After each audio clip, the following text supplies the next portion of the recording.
So lately home growers have been avoiding some of these crazy harvest methods, and in today's episode we're going to figure out why.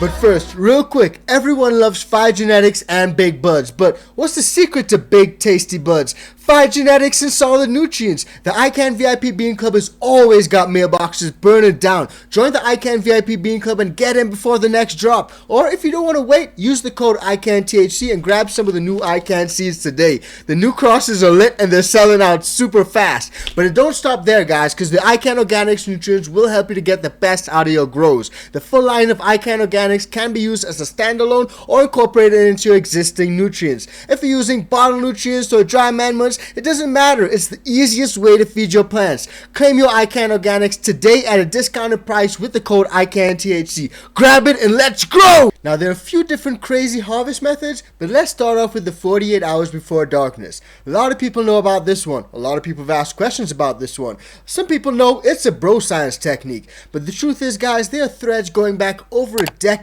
talking about this in all different types of grow forums. A lot of people cite the main benefits, and they seem to be increased resin, increased THC, better taste, bigger flowers, bigger yields. Pretty much any benefit that you can think of has been floated as a pro when it comes to the 48-hour dark period.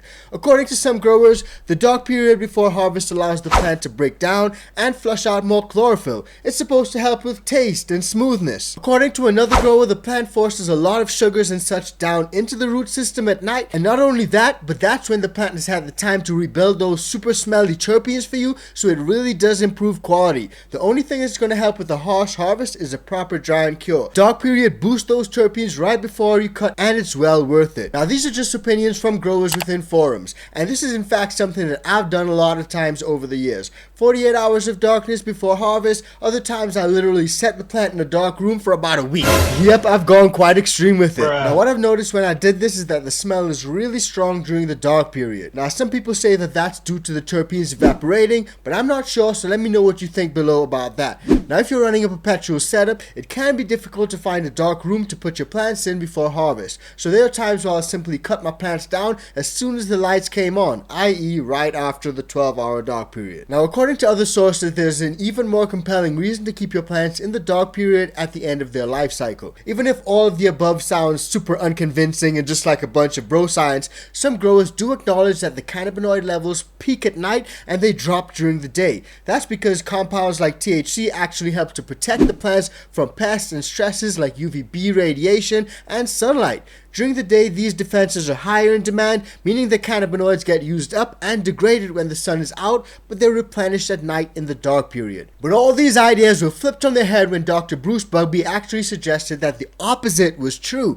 Rather than doing 48 hours of darkness before harvest, you should do 48 hours of light before harvest. Check this out. It said that the darkness period is when secondary metabolites are formed, and trichomes fall into that category.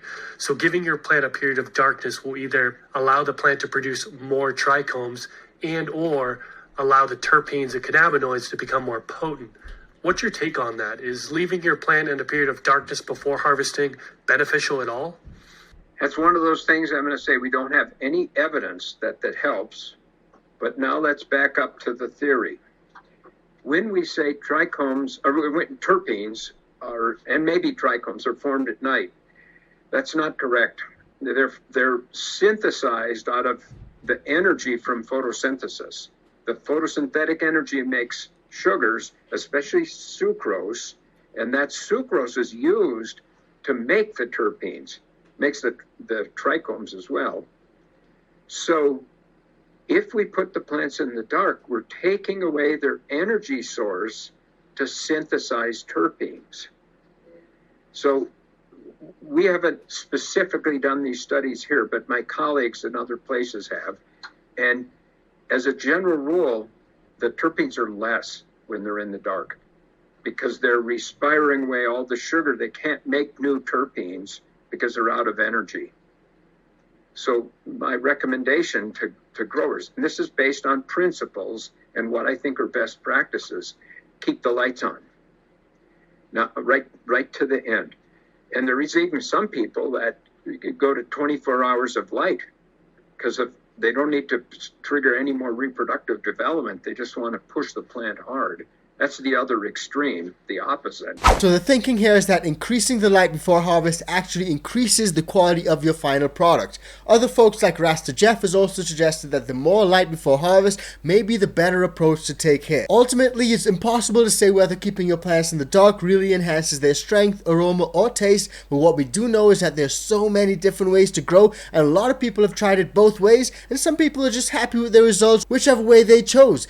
Do you do the dark period? Drop it in the comments down below and let us know. Now, another crazy harvest method is stabbing your stalk right before harvest. I'm talking literally taking a knife and stabbing in that baby. Now, this is a wild and controversial pre-harvest method, and it's known as splitting your stalk or splitting your stems. According to some sources like this ILGM article, it'll help your plant's buds become heavier and denser, and that'll also improve the THC production as well. Now, some of you guys saying this method sounds pretty crazy, you guys are right. This method is exactly what it sounds like, and some people say it likely originated in China or Southeast Asia, but I'm not 100% sure about that. Now, to be successful with the stem splitting technique,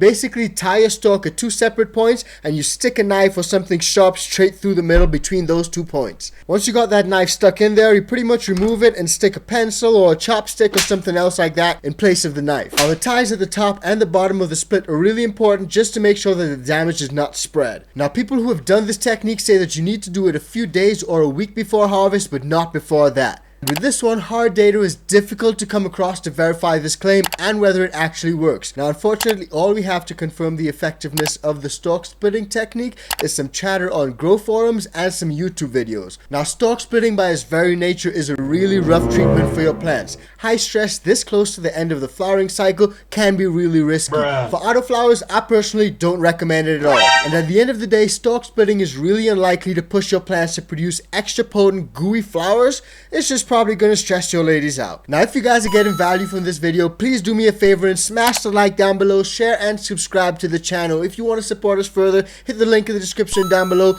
join the iCan VIP Bean Club, grab some merch or cop some iCan organics with the code icanthc. Now, another harvest method that home growers have been avoiding is the ice bath. The ice bath method is another method which I've also tried myself. This is basically ice cold or ice cold water flushing at the end of the flower period. Some people do the ice flush and the 48-hour dark period together. But does it make sense? Is there any specific evidence backing this whole method? Well, let's have a look at the idea behind the technique. Now, we all love trichomes. The trichomes on the plants are a natural defense mechanism to defend the plants from harmful light such as UVB, but it's also a deterrent for insects and other infestations. It's especially important in the later stage of flowering, and that's when those trichomes develop fully. Now, out in nature, there is a moment where the seasons begin to change. Autumn sets in or fall sets in, and outside the temperatures begin to drop. The amount of sunlight that you get every day begins to get shorter and the days begin to get shorter. So what the ice flushing method does is give your plants a form of shock therapy, while at the same time it flushes the medium and the plants in order to force the plants to make a last ditch effort to produce extra trichomes.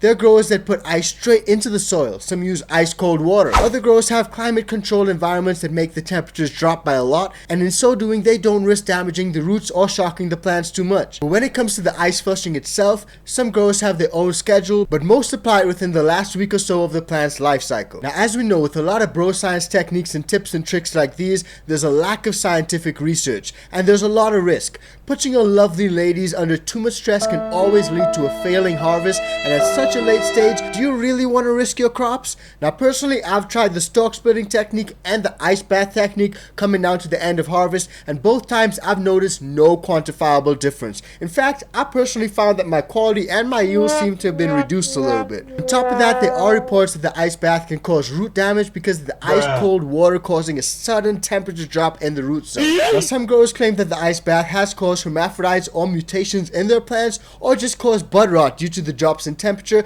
and the increased consistent moisture. Now, have you ever done the ice bath or any of these other crazy methods that I've mentioned in this video? The 48 hours of darkness or the stalk splitting technique? Drop it in the comments down below and let me know if you've noticed any advantages, benefits, or disadvantages to doing that. Now, these are some of the most controversial bro science techniques out there. Some of them have been debunked, but lots of growers still do them from time to time, including myself. Maybe only the 48 48 hours of dark period one. The other ones, I don't do them at all. But there definitely are some crazy techniques out there and a lot of bro science methods that you guys may or may not have used. So drop it in the comments down below and let me know if there's anything that I've missed out. And if you guys want to find out more about growing that fire, then definitely check out any episode on screen right now, and we'll see you guys on the next one. Peace, fam.